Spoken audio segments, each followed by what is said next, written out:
This is a technological showcase set in the world of The Witcher 4.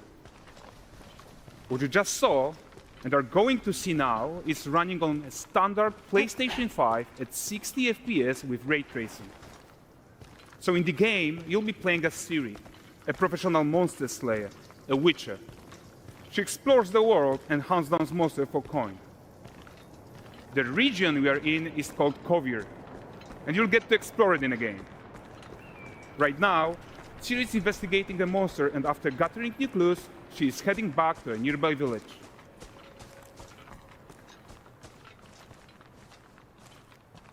All right, everyone, meet Kelpie. Let weeds be weeds, Kelpie. So just like Geralt had Roach, Ciri has her own loyal companion. We return to town. These two characters need to feel like one. Since you're gonna explore the world on horseback, riding needs to feel seamless, natural, and just fun. Yeah, and to support that, we're introducing multi-character motion matching in Unreal. So Ciri and Kelpie, they're perfectly synchronized when mounting from any angle and speed. And we also support root motion movement on Kelpie, so controlling her feels realistic and grounded. And there are also some really nice improvements to our Unreal Chaos Flesh Solver and these machine-learned deformations. So you've got realistic muscles moving and stretching under Kelpie's skin without compromising the performance there.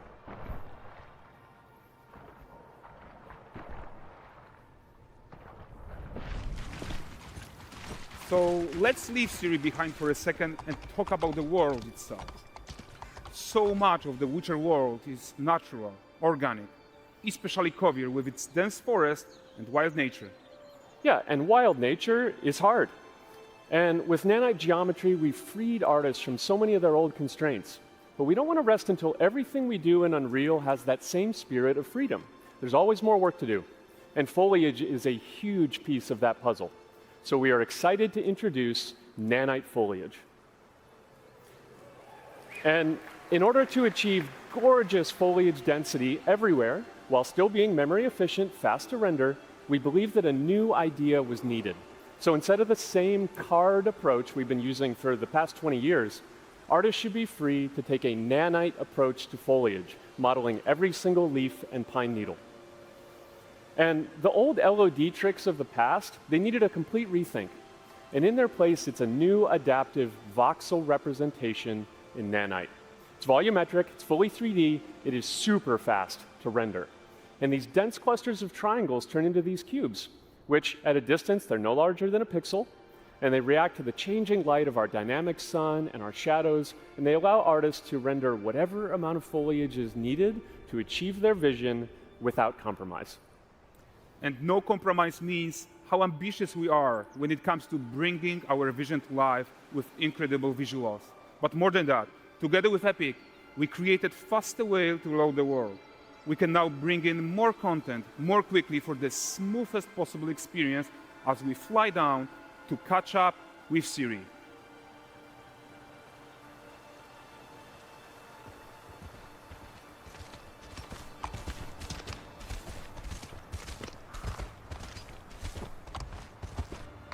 Welcome to Valdrest.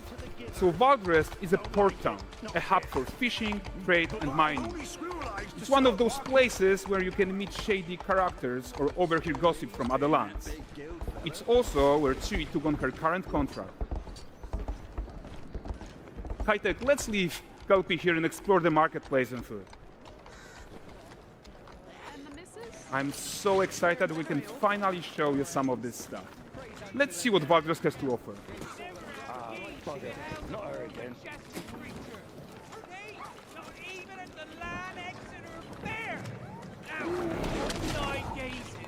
Present him with a fish, for the furry rascal will often wait, and a bear's weight grants good fortune. For this feat,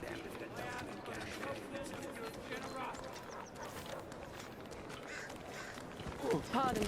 Guys, notice how responsive the world is. Character actions directly affect what happens around you, sometimes even setting off chain reactions. Everything is working together.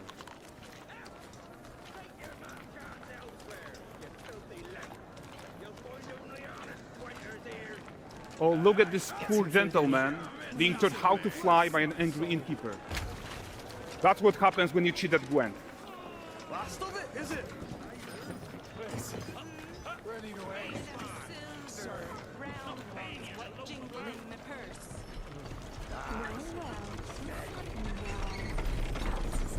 Okay, so this is the guy who gave the series Quest his own.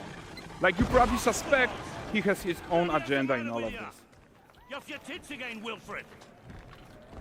Get your ass up.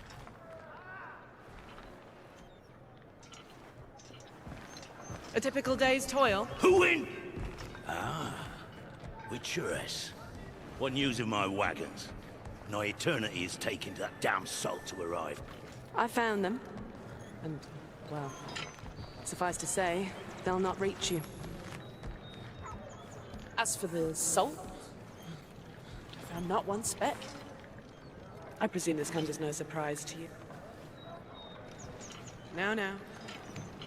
Kavir's smuggling trade is of no concern to me. Shush, shush, shush. The manticore that flattened your cart and devoured your men, quite the opposite. Manticore? No, them winged hellspawn dwell in the arse end of Creighton. While Siri decides what to do about that merchant, let's take a look at the character technology that powers this marketplace. Why don't we listen in on these fishmongers? They're selling their wares, chatting up customers. Morning, catch this is. Won't find none fresher. Reckon me lady's after one of them. Get this kind of gutted for you. You mind, dearest? Into seeing some and more. Got mackerel cod, all Brexit's finest. And there is tons of tech at play here, even in a simple market stall. Metahuman tools, improved Unreal smart objects, chaos cloth, and more. Yeah, and all of this exists to make sure that the gap in quality between Siri and NPCs is as small as possible. Yeah, and closing that gap, it's not just about fidelity, right, but also authenticity. They should react to changes in the world around them. But the prisoner in Pillory isn't exciting enough for Valdrest. Let's grab everyone's attention with a circus.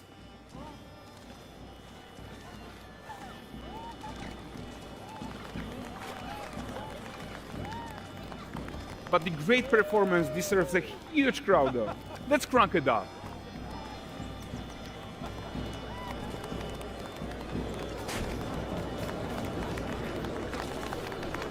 So you are seeing tons of optimizations here to many of Unreal systems, including an entirely new Unreal animation framework, allowing us to fit easily in our 60 FPS budget, not just in rendering, but also with room to spare on the game thread. Over 300 animated skeletal mesh agents all going about their business. And the whole point is to leave breathing room for developers like you to introduce the gameplay and the systems that your players expect, empowering you to make your worlds come to life without Unreal standing in your way. You are right, and that's the open world RPG that we're making. But before we wrap up, how about one final check-in with Siri?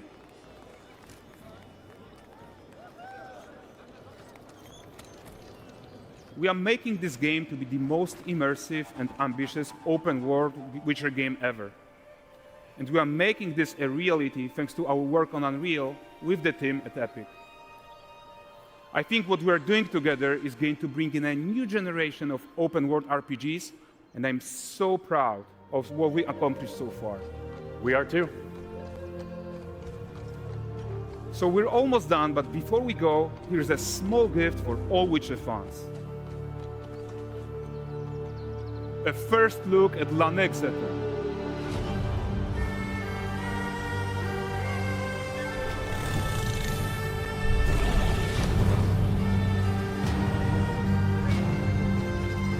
Onward, Kelpie.